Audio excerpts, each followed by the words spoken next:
Hey guys, Pete Mazaris, the home inspector mentor, going to talk to you about a actual complaint that turned into a lawsuit for us and how it turned out. And so basically it was a small claim suit because that's how the plaintiff decided to file it. I don't think it would have had merit to go to any other um, you know, type of suit. I don't think an attorney would have taken it on. But basically, let's talk about how the complaint happened and what we did and what we could have done better, maybe to prevent the complaint in the first place, and how it turned out. And you guys can also see the actual inspection report. I have a link to it down below. It's on our website, and I have a link to my redacted response to my Google Drive. So there's a link down there so you can see, the actual detail, because, it will happen. You guys and gals out there, you're going to get a complaint. You're going to have, to defend yourself. And I just felt like I should show you guys some of that. Okay, so without further ado, basically we performed an inspection over the past summer, and the guys measured with their induction moisture meter, which is the moisture meter that does not have pins and doesn't damage walls, but it measures conductivity, up to, I think, a ½ inch to 3/4 of an inch into the material. So it's great for, detecting moisture in walls that is not visible, okay? So when we do that, there's a certain protocol that we're to follow, and that protocol is, okay, we've measured some dampness in the basement, and if that dampness is not observed to be a leakage, such as maybe, water trails or actual moisture that's puddling or present at the floor wall joint, then to me that means that there is not a footer drain failure, but rather a issue that may be probably easierly, if that's a word, corrected by addressing the surrounding grade, the exterior. And of course, we don't know if that's going to be 100% the real fix for it, but it's our recommendation, because we really don't like recommending waterproofing companies, because in my opinion, a waterproofer is like a roofer who, if you ask them if the roof is any good, or if the basement's damp and what you should do about it, they want to sell you a waterproofing system, or they want to sell you a new roof, right? And so, not a big believer in that. And so we try to steer our customers away from that. But there are times, obviously, when, the roof should be replaced, the foundation should be waterproofed. But I have specific rules for that. And that rule is, for waterproofing, if we're not observing leakage at the floor wall joint, then to me, it's more likely a overflowing gutter, or a issue with the grading being reverse or flat.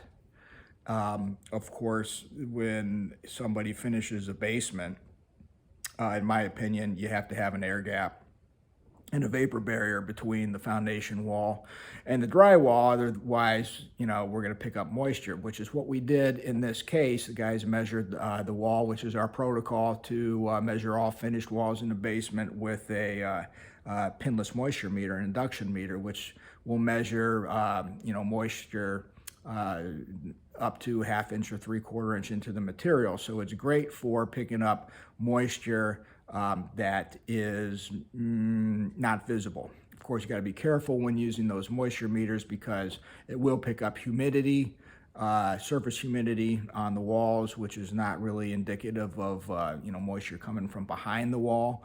And it's also a conductive meter, so it's not really measuring moisture per se. It's measuring the amount of conductivity that is present in the material. So if you put it on a material that has metal in it, okay, it's going to go act like it's wet, but actually it's just the metal that is the conductivity response for these types of meters. Okay, So now with that said, these particular houses in the Cleveland area that were built, from 1900s to probably up to the 1930s, 1940s, mostly had foundations made out of clay tile. Okay, the clay tile block walls are porous, and if you go to finish those walls, in my opinion, they really should be waterproofed, or they should at least, be, there must be some type of assurance that these walls are, dry. And if you go to put a finished wall structure on these foundation walls, then you at least need to have an air gap and a vapor barrier. Otherwise, we're going to read moisture on it, and that moisture is coming from, the seepage of the block walls, because clay tile will seep moisture, especially through the grout. And, and it eventually will make the walls could start to get damp, and you can get maybe mold growth behind it. And so, rather than being alarmist and saying, hey, we measured moisture on these finished walls, therefore you should remove all the walls and investigate further, get a waterproofing contractor out there, we chose to say, hey, this is probably because of the exterior grade, which was observed to be flat or reverse, needs to be, corrected. And, if that doesn't work, you may have to pursue waterproofing. Now, what happened is that when the guys edited that call out, they somehow deleted the last part of the call out that says, hey, if this doesn't work, then you may have to pursue waterproofing. And so it's possible that the client, who then moved into the home, and then in the rainy season, later in the summer, towards the fall time, observed some moisture coming into the basement.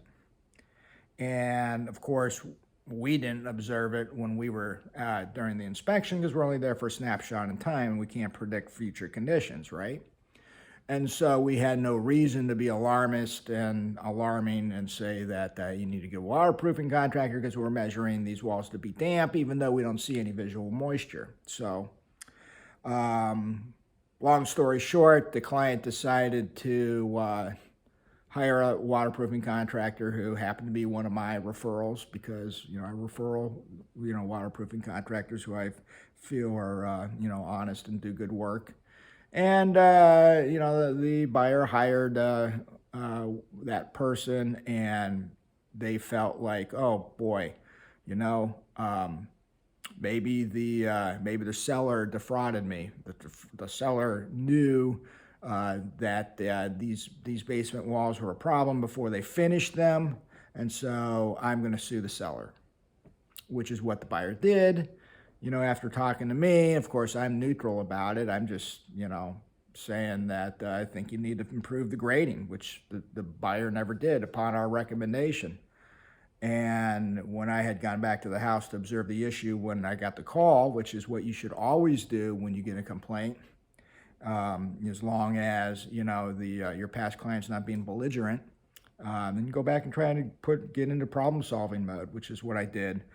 And so, I think the buyer also had some remorse, because it was in the summer of 2022, and probably most people who bought a house in the summer of 2022 probably overpaid.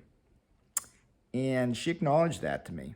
The buyer acknowledged that, and, started, denigrating the rehabber / seller, whom, as a home inspector, I can be neutral about. I don't really want to get involved in an opinion about that. And so I stayed on point.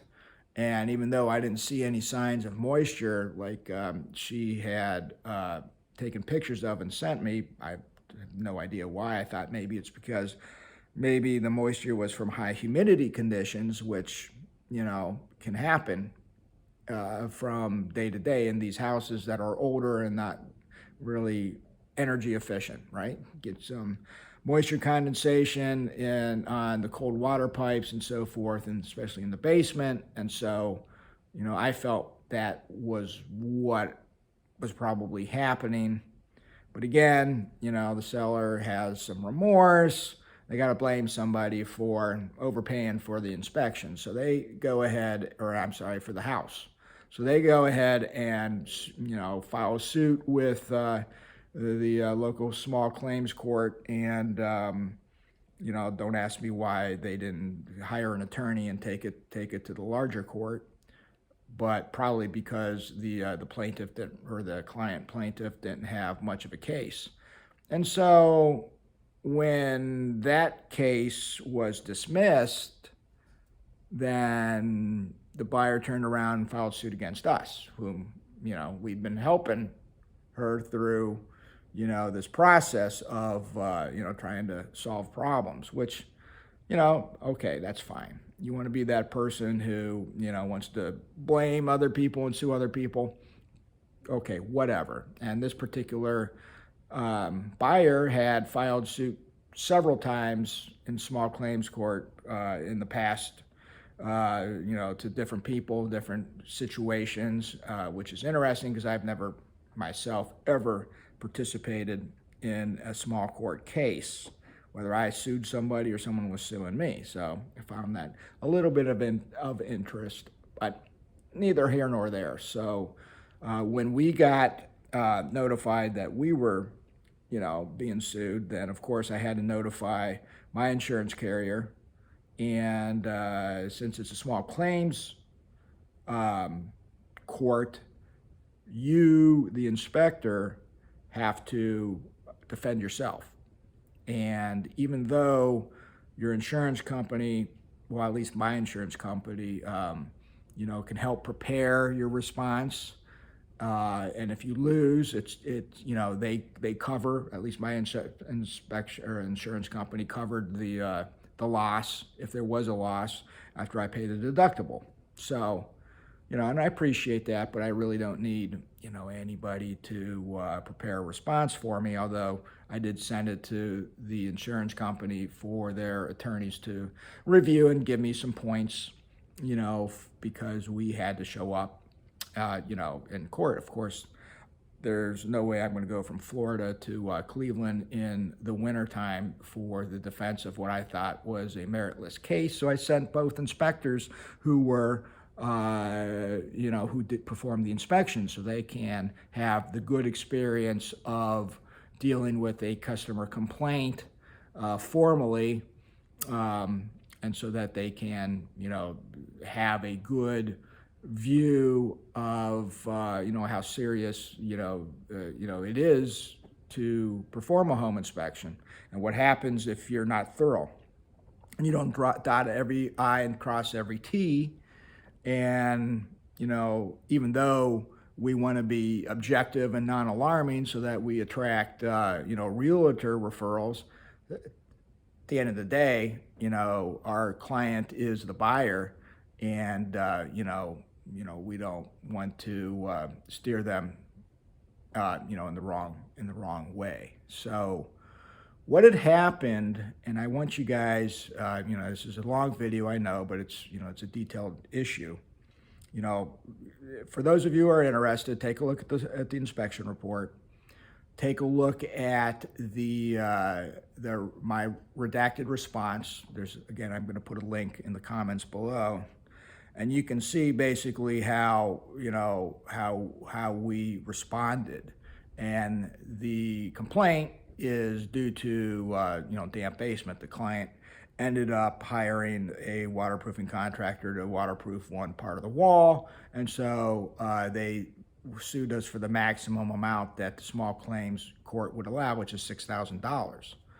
And so at the end of the day, we proved, or at least showed the magistrate, that the buyer's claim against us was meritless. And for all the reasons that I put in that response is why we, maybe not all of them, but most of them is the reason why we got it dismissed. But, as a business owner or as a single operator, if that's what you guys are, then you don't even want to go down the path of the complaint in the first place.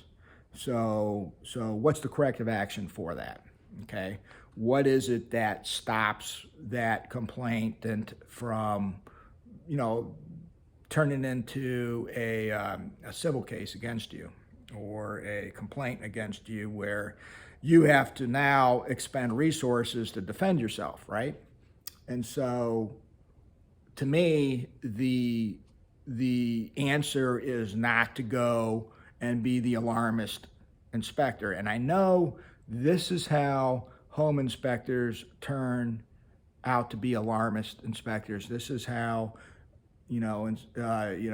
teachers in the field scare the daylights out of new inspectors because of these, 1 in 1,000, 1 in 100, 1 in 500, complaints, which personally I'm not scared of. They don't bother me. I know that when we put together our reports that for the most part, if we're following, my standards and procedures, and by the way, a lot of those are in, my template that you guys have access to, as well as in my, standard operating procedure manual, which again, you guys have access to. And so at the end of the day, we're going to respond to the complaint, but we want to prevent that complaint. And when we get a complaint, we want to look at our process to see what we can do differently to, across the board for all future inspections, without breaking our backs and without becoming too onerous in our process and becoming, throwing too many disclaimers into the report so that we look like, we're not responsible for anything. And without being alarming and saying that, oh, we got dampness in the basement, you need to go call a waterproofer. Done. I don't think that serves the real estate community or the buying community in our area. And so I want to walk that line. But, I want to be reasonable in how we're reporting, as well as reasonable in our cover our butt defense. Not defense, but cover our butt disclaimers. And so in this particular instance, instead of choosing, maybe, remove the walls and investigate further, which is a bit alarming. It's a brand new finished basement. I think the inspectors did the right move with identifying improvements on the outside to pursue first, but where they went wrong is they didn't include that disclaimer that's in most of our call-outs for damp basements that says, oh, and if this doesn't work, then you may need to pursue waterproofing. So how did that happen? How did we not use that call-out? So here's the post-mortem on it. Here's, if you guys listened this long, I'm going to give you the final thing that we ended up discovering why that happened. Now, and I'm not saying that, having that language in there would have prevented the complaint, but boy, it would have certainly made, our response pretty bulletproof. And I would have had no doubt in my mind that, we had, a strong case of defense. So that's what we could have done better. So why was that comment deleted or not present? So here's what we found out. So we have, and I believe these comments are probably all in the practice home inspection template that I make available to you guys. And, it's not exactly lining up, to what we do now in, with our Spectora template, because, since I last revised that practice template, we've probably had a year or two of revisions and improvements that we've made to our real life template. And I don't go back and change those, that old template. I just don't, just too much time. And so anyway, what we discovered is that when the guys search on damp finished walls, the only call out that came up, okay, so this is a search thing. So the guys are on their app, okay, on their phone. We use Spectora. And rather than thumb through all the call outs, manually, like we used to do with the old template that I made available to you guys on our computer, you can just search in because it's an app. You search in under keywords, right? So the guys search under damp finished walls.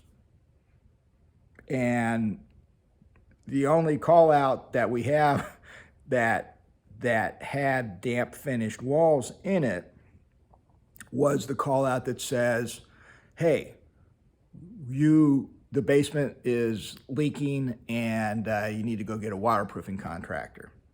So if you're going to use that call out, then you're not going to say, hey, if that doesn't work, go call a waterproofing contractor, right? Because you're already saying to do it, right?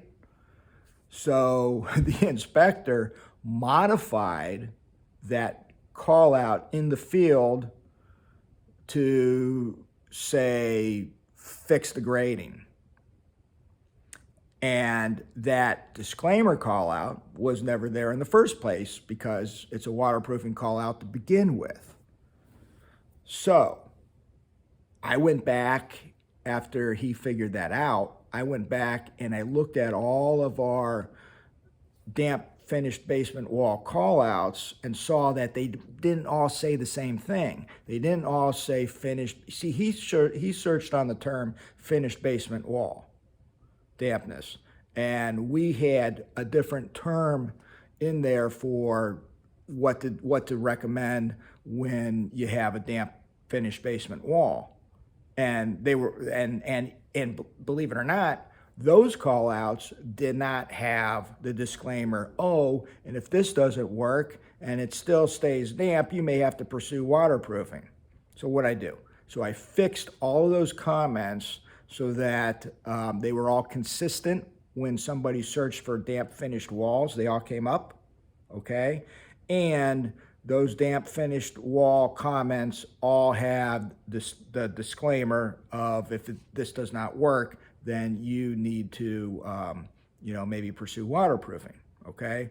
So that was the post-mortem corrective action that I like to do for every complaint. Whether that complaint has merit or not, we didn't do something that maybe we should have done to prevent that client from being upset in the first place, okay? We didn't start this business. I didn't start this business.